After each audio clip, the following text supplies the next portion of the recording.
প্রিয় শিক্ষার্থী বন্ধুরা, আসসালামু আলাইকুম। আশা করি তোমরা সবাই ভালো আছো। আমি তোমাদের জন্য আজকে নিয়ে এসেছি যে তোমাদের যে বার্ষিক মূল্যায়ন যে নির্দেশিকা সেটা প্রকাশ করা হয়েছে এনসিটিভি থেকে। প্রত্যেকটা বিষয়ের আমি তোমাদের জন্য আর কি দিব, ইউটিউবে আপলোড করব। তোমরা একটু ধৈর্য ধরবা। আমি আজকে তোমাদের জন্য বিজ্ঞান বিষয়টা আর কি নিয়ে এসেছি, যে বিজ্ঞান বিষয়ে তোমাদের কি কি প্রশ্ন থাকবে, কি ধরনের প্রশ্ন থাকবে সে সম্পর্কে আর কি আমি আজকে ভিডিওটা নিয়ে এসেছি। তো তোমরা একটু মনোযোগ সহকারে দেখবা, স্কিপ করে দেখবা না। স্কিপ করে দেখলে অবশ্যই তোমরা ভিডিওটি ভালোভাবে বুঝতে পারবে না। তো চলো শুরু করা যাক। তো প্রথমে কি বলা হয়েছে যে শিক্ষকের জন্য প্রশ্নপত্র প্রণয়ন সংক্রান্ত একটা নির্দেশনা দিয়েছে। তো কি নির্দেশনা? সেটা হলো যে তোমাদের যে অষ্টম শ্রেণীর বার্ষিক মূল্যায়নের সিলেবাসে 5টি অভিজ্ঞতা রাখা হয়েছে। একই সাথে এই 5টি অভিজ্ঞতা সংশ্লিষ্ট অনুযায়ী অনুসন্ধানী পাঠ্যের অধ্যায় সমূহ অন্তর্ভুক্ত থাকবে। তোমাদের তাহলে 5টি অভিজ্ঞতা মানে 5টা অধ্যায় আর কি থাকবে, এবং সেটা কি থাকবে, সেটা অনুসন্ধানী বইয়ের উপর ভিত্তি করে থাকবে আর কি। আর শিক্ষণকালীন মূল্যায়ন শ্রেণী ও শ্রেণীর বাইরের শিক্ষার্থীর বিভিন্ন কাজের উপর ভিত্তি করে ধারাবাহিক মূল্যায়ন করা হবে। আর ধারাবাহিক মূল্যায়নের বিভিন্ন আইটেমকে 3টি গ্রুপে ভাগ করে মূল্যায়ন করবেন। তো প্রতিটি গ্রুপের বিভিন্ন কাজ বিবেচনায় 10 নম্বর করে মোট 30 নম্বরের শিক্ষণকালীন মূল্যায়ন হবে। তাহলে আগে যেটা আমরা শিক্ষণকালীন মূল্যায়ন বলছিলাম সেটা 30 নম্বরের, সেটা বুঝতে পারলাম। তো কিভাবে সেটা হবে, সেটা তোমাদের যে কাজগুলো আছে বিভিন্ন গ্রুপে কাজ বা তোমাদের বইয়ের যে ছক পূরণ, এগুলোর উপর ভিত্তি করে 30 নম্বর হবে। আর ধারাবাহিক মূল্যায়নের বিভিন্ন আইটেমের বিভাজন বিস্তারিত নির্দেশনায় ঘ অংশে শিক্ষণকালীন অংশে এখানে মান বন্টন ওখানে দেওয়া আছে, সেখানে বলা হবে আর কি। আর সামষ্টিক মূল্যায়ন হলো কি, সামষ্টিক মূল্যায়ন হবে লিখিত পরীক্ষা। এটা তোমাদের যেটা সিলেবাস দিবে, অনুসন্ধানী পাঠ বইয়ের যে সিলেবাস কতটুকু হবে তা অনুচ্ছেদ নম্বর দিয়ে ওখানে দেওয়া হয়ে গেছে, দেওয়া আছে, তোমাদেরকে আমি জানাবো এখনই। সেখানে 100 নম্বরের পরীক্ষা হবে এবং এই 100 নম্বরকে কি করা হবে, 77 নম্বরে কনভার্ট করা হবে। 77 নম্বরে কনভার্ট করে সেটা তোমার আর ওখানকার 30 মার্ক দিয়ে মোট 100 মার্কের আর কি রেজাল্ট হবে। তো বিজ্ঞান বিষয়ের বহু নির্বাচনী পরীক্ষা মানে যেটা হলো টিক চিহ্ন আর এক কথায় প্রকাশ, মানে একটা প্রশ্ন থাকবে খুব অল্প, এক কথায় উত্তর দিতে হবে, সেটাতে 1 মার্ক করে। আর সংক্ষিপ্ত প্রশ্ন থাকবে, সেটা হলো 2 মার্কের করে। আর দৃশ্যপটবিহীন মানে কোনো মানে উদ্দীপক থাকবে না, এমনি প্রশ্ন থাকবে, সেটার উত্তর দিতে হবে। ও বিশ্লেষণধর্মী প্রশ্ন আর দৃশ্যপট নির্ভর আর কি, যেটাতে উদ্দীপক থাকবে। তো চলো তোমাদের আমি দেখিয়ে দেই যে কি কি আছে এখানে। যদি আমি দেখাই তোমাদেরকে যে যা যাযাবর পাখিদের সন্ধানে, যা যাযাবর পাখিদের সন্ধানে এখানে এই সংশ্লিষ্ট অধ্যায়ের জন্য তোমাকে কি করতে হবে, অধ্যায় 7, অধ্যায় 11 এবং অধ্যায় 12।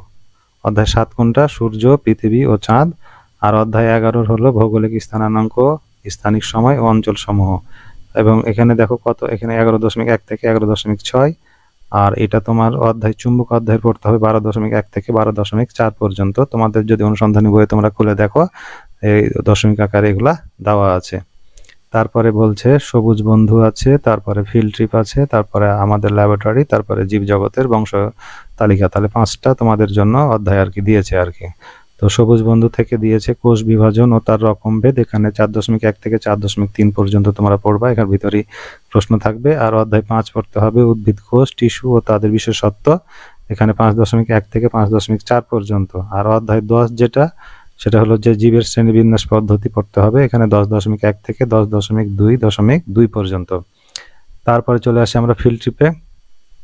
ফিল্ড ট্রিপে গতির কথা যেটা আছে 1.1 থেকে 1 তোমার 4.5। আর এখানে থাকবে আরেকটা অধ্যায়, সেটা হলো অধ্যায় 2, সেটা হলো শক্তি, 2.1 থেকে 2.5 পর্যন্ত। আর আমাদের ল্যাবরেটরি যেটা আছে, এখানে তোমাদের কি পড়তে হবে, পরমাণুর গঠনটা পড়তে হবে 1 থেকে 3.41 পর্যন্ত। তারপরে আছে অধ্যায় 8 রাসায়নিক বিক্রিয়া, এখানে 8.1 থেকে 8.5 পর্যন্ত। আর যেটা সর্বশেষ জীবজগতের বংশ তালিকা, এখানে তোমাদের যদি দেখি আমরা, তাহলে অধ্যায় 4-এ তোমার কোষ বিভাজন ও তার রকমভেদ এগুলো পড়তে হবে। এটা কতখানি পড়তে হবে, 4.1 থেকে 4.3 পর্যন্ত। তো এই তোমাদের গেল 5টা অভিজ্ঞতা থেকে এবং এতগুলো অধ্যায় থেকে এই কিছু কিছু অংশ নিয়ে তোমাদেরকে আর কি বার্ষিক পরীক্ষার জন্য পড়তে হবে। তো অনেকগুলো অধ্যায় এখানে আছে, তোমাদেরকে একটু মনোযোগ সহকারে পড়তে হবে। আর তোমাদেরকে জানাই রাখি, আমার এই তোমার চ্যানেলে এই অধ্যায়গুলো কিন্তু আমাদের আগে থেকেই আর কি আমি খুব ভালোভাবে বোঝাই দিয়েছি বিস্তারিত। তো তোমরা সেই ভিডিওগুলো যদি দেখো তাহলে নিশ্চয়ই এই অধ্যায় সম্পর্কে আর কি অনেকখানি বুঝতে পারবে। আর এখানে যে বলি দিয়েছে মূল্যায়ন কাঠামোটা কিরকম হবে, ধারাবাহিক হবে 30% আর হবে সামষ্টিক মূল্যায়ন, মানে লিখিত পরীক্ষা হবে 77%, হবে 100%, কিন্তু 100-কে কনভার্ট করতে হবে 77-এ, দিয়ে 77% বলছে। এখন দেখো এখানে শিক্ষণকালীন মূল্যায়নের প্রশ্নটা কিরকম হবে, প্রশ্নের ধারা ও মান বন্টন। তো শ্রেণী ও শ্রেণীর বাহিরের বিভিন্ন কাজের উপর ভিত্তি করে ধারাবাহিক মূল্যায়নটা করা হবে। তো শ্রেণী বা বইয়ের কাজ এখানে তোমার হবে 10 নাম্বার। তো তো বইয়ের কাজটা কিরকম, যে সিলেবাসের যেসব অন্তর্ভুক্ত যেসব কাজ করানো হয়েছে সেগুলো করানো হবে এবং তা বিবেচনা করে নিয়ে তোমাদের নম্বর প্রদান করা হবে। আর নমুনা যেমন মানচিত্রের সাহায্য নিয়ে দেশের অক্ষাংশ দ্রাঘিমাংশ বের করা, এরকম যদি থাকে, এটা একটা দেওয়া আছে, যেমন অনুশীলনী পৃষ্ঠা তোমাদের বই পৃষ্ঠা নম্বর 6। তো যা হোক, তারপরে বাড়ির কাজ থাকবে, এখানে তোমার বিভিন্ন অ্যাসাইনমেন্ট থাকবে, প্রজেক্ট থাকবে, এগুলোতে থাকবে 10 মার্ক। আর হলো ব্যবহারিক কাজ থাকবে, সেখানে থাকবে 10 মার্ক। তো এখানে বলছে যেমন একটা নমুনা দিয়েছে, এখানে রাসায়নিক শক্তি থেকে বিদ্যুৎ শক্তি উৎপাদন সংক্রান্ত পরীক্ষণ অনুশীলনী বই ও পৃষ্ঠা 83 থেকে 84 পৃষ্ঠা পর্যন্ত তুমি এগুলা দেখে নিবা। দিয়ে মোট হলো এখানে তোমার শিক্ষণকালীন মূল্যায়ন হলো 30 মার্কের।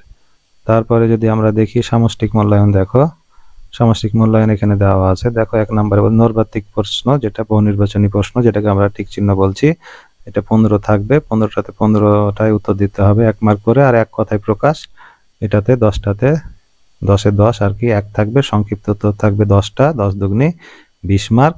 আর রচনামূলক থাকবে 5টা, উত্তর দিতে হবে 3টা। তো 3 5 হলো তোমার 15 মার্ক। আর হলো তোমার রচনামূলক, এটা দৃশ্যপট নির্ভর একটা, এটা হলো তোমার 7টা থাকবে, 7টাতে 5টা উত্তর দিবে, 5 8-এ 40 মার্ক, দিয়ে মোট হলো 100 মার্ক। এখন তোমাদের এখানে এই 100 মার্কে কি বললাম, আমি আগে বলেছি 77 মার্কে রূপান্তরিত করতে হবে। তারপরে যদি আমরা চলে যাই, এখানে একটা নমুনা আর কি প্রশ্ন দিয়ে রেখেছে। তো তোমরা এই যে প্রশ্নটা এখানে দেওয়া আছে, তো তোমরা যদি প্রশ্নটা কেউ যদি পেতে চাও, এই যে নমুনা প্রশ্নটা, তাহলে তুমি আমাকে কমেন্ট বক্সে জানাবে, আমি তোমাকে লিঙ্কটা দিয়ে দেবো আমার কমেন্ট বক্সে তোমার উত্তরে, সেখান থেকে তুমি এটা ডাউনলোড করে নিতে পারবা। তো এখানে দেওয়া আছে, এখানে যে 100 মার্ক, এখানে পূর্ণমান 25, প্রতিটি প্রশ্নের মান 1। এই যে এখানে টিক চিহ্ন দেওয়া আছে, 1 নাম্বার দেওয়া আছে যে কোনটি দ্বিবীজপত্রী উদ্ভিদ, তাহলে এখানে 4টা অপশন দেওয়া আছে, ধান, কচু, কলা না ধুতরা, যেটা হবে সেটা উত্তর দিবা। তো এইভাবে করে তোমাদের দেখো কয়টা বলেছি আমি, যে 15টা তোমাদের টিক চিহ্ন থাকবে। এই যে দেখো, এই যে 15 পর্যন্ত টিক চিহ্ন। আর এক কথায় উত্তর, এই যে 16 থেকে তোমাদের, যেমন এক কথায় উত্তর, ধাতুর সাথে অ্যাসিডের বিক্রিয়ায় কোন গ্যাস উৎপন্ন হয়, তোমাদের এখানে এক কথায় উত্তর দিয়ে দিবা। তারপরে চন্দ্রগ্রহণের সময় সূর্য ও চাঁদের সাপেক্ষে পৃথিবীর অবস্থান কোথায়, হ্যাঁ, এইভাবে করে এক কথায় প্রকাশ 16 থেকে 25 নাম্বার পর্যন্ত। তো এইভাবে করে তোমরা করবা আর কি। তো জাস্ট এটা কোশ্চেন একটা মডেল দিয়েছে, এই প্রশ্নগুলো থাকবে না, মানে এরকম করে স্যারেরা আর কি প্রশ্ন করবে। তারপরে এটা গেল, তারপরে হলো খ বিভাগ। এখন তো খ বিভাগে পূর্ণমান এখানে 10টা প্রশ্ন থাকবে এবং এটা প্রত্যেকটা প্রশ্নের মান হলো 2 করে। এখানে কিন্তু এক্সট্রা কোনো প্রশ্ন থাকবে না, এটা কিন্তু খুব কঠিন তোমাদের জন্য, এক্সট্রা কোনো প্রশ্ন পাবে না, সবগুলো আর প্রশ্নেরই উত্তর দিতে হবে এখানে। হ্যাঁ, যেমন সমুদ্রদিত বৃত্তাকার পথে ঘূর্ণায়মান কোন বস্তুর ত্বরণ ব্যাখ্যা করো, প্রচ্ছদনে উদ্ভিদের একটি অত্যাবশ্যক প্রক্রিয়া ব্যাখ্যা করো। হ্যাঁ, এভাবে করে 1 থেকে 10 পর্যন্ত এখানে আছে, তাহলে 10 দুগুণে 20 মার্ক। তারপরে গ বিভাগ আছে, গ বিভাগ তোমার 5টি প্রশ্ন থেকে 3টি প্রশ্নের উত্তর দিতে হবে, প্রতিটি প্রশ্নের মান হলো কত, 5। তাহলে একটা প্রশ্ন করে তোমাকে, এই যে এখানে দেখো 5টা প্রশ্ন দেওয়া আছে, 5টা প্রশ্নের মধ্যে 3টার উত্তর দিতে হবে, 3 5-এ 15 মার্কের এখানে হবে। তারপরে যদি আমি ঘ বিভাগ চলে যাই, এখানে সৃজনশীলের মতো এখানে তোমাদের একটা উদ্দীপক দেওয়া থাকবে, এই উদ্দীপকের মতো করে দেওয়া থাকবে, কিছুটা একটু বড় করে আর কি। তো এটা হলো দৃশ্যপট নির্ভর বিশ্লেষণ ধর্মী আর কি। যেমন এখানে বলেছে তোমরা 4 বন্ধু মিলে তোমরা গাছ ঠিক করলে যে টবে একটা মরিচ গাছ রোপণ করবে। গাছ রোপণ ও পরিচর্যা করার জন্য বন্ধুদের দায়িত্ব বন্টন সহ একটি পরিকল্পনা প্রণয়ন করো। কোনো বন্ধুর দায়িত্বে পালনে অবহেলা হলে যে সমস্যা হতে পারে তা বুঝিয়ে লেখো। তারপরে এখানে একটা অঙ্কের মতো দেওয়া আছে আর কি। দেখো যে দুই বন্ধু একটি খেলায় অংশগ্রহণ করে, একজন নির্দিষ্ট দিকে দৌড় দেয়, অপরজন সময় পরিমাপ করে। তাদের একজনের 5 সেকেন্ড, 10 সেকেন্ড, 15 সেকেন্ড, 20 সেকেন্ডে অতিক্রান্ত দূরত্ব যথাক্রমে 60 মিটার, 10 মিটার, 140 মিটার ও 250 মিটার। তাহলে উপরের তথ্য থেকে সময়ের বিপরীতে অতিক্রান্ত দূরত্বের লেখচিত্র অঙ্কন করো, ক নাম্বার। আর খ নাম্বার বলেছে 10 থেকে 15 সেকেন্ডের মধ্যে দৌড়ানোর বন্ধুর গতিবেগ নির্ণয় করো। তো এইভাবে করে আর কি দেওয়া আছে, এইটা 3 নাম্বারও এইভাবে আছে দৃশ্য। তাহলে এখানে অনেকটা সৃজনশীলের মতো, এখানে শুধু ক আর খ থাকবে। যেটা 4 নাম্বার আছে, এখানে দেখো ছবি দেওয়া আছে, 5 নম্বরে ওই যে ক খ উদ্দীপক দেওয়া আছে, ক খর উত্তর দিতে হবে। এভাবে করে এখানে 6 7 এরকম করে প্রশ্ন থাকবে। আর 6 নম্বরে এখানে তোমাদের যে প্রশ্নটার যে প্রশ্নগুলো 6 নম্বরে বলছে কি যে তোমাদের যে 25টা নৈর্ব্যক্তিক প্রশ্ন দেওয়া ছিল এখানে মডেলে, সেটার আর কি উত্তর দেওয়া আছে। তো তোমরা যদি মডেল প্রশ্নটা নিতে চাও তো আমাকে কমেন্ট বক্স করে জানাবে, আমি তোমাদেরকে দিয়ে দেওয়ার চেষ্টা করব। তারপরে এখানে রুবিক্স দেওয়া আছে, এগুলোর উত্তরগুলো দেওয়া আছে আর কি। তো আমি আর এখানে যেমন বলা আছে যে এই রচনামূলক বিশ্লেষণধর্মী প্রশ্ন, হ্যাঁ এখানে আর একটা প্রশ্ন দেওয়া আছে, গ বিভাগ দেওয়া আছে। এভাবে করে তোমার এখানে মোটামুটি প্রশ্নের পরিচিত নম্বর প্রদান নির্দেশিকা, তারপরে এখানে আর কি সাধ্যের জন্য যে কিভাবে কত নাম্বার দিতে হবে কোনটাতে, তো এইভাবে করে দেওয়া আছে। তো তোমরা জাস্ট তোমাদেরকে আমি যে বিজ্ঞানে তোমাদের কি কি সিলেবাস, কোন অধ্যায় পড়তে হবে এবং কিভাবে থাকবে প্রশ্নগুলো সেটা নিয়ে আলোচনা করলাম। আর তোমরা যদি প্রশ্নটা পেতে চাও তাহলে অবশ্যই আমাকে কমেন্ট বক্সে জানাবা। আর পরবর্তী যেটা তোমাদের সাবজেক্টগুলো যদি তোমরা পেতে চাও আমাকে কমেন্ট বক্সে জানাবে, আমি তোমাদেরকে ভিডিও দেওয়ার চেষ্টা করব। তো সবাই ভালো থাকো, আজকের ভিডিওটি এখানে শেষ করছি। আল্লাহ হাফেজ।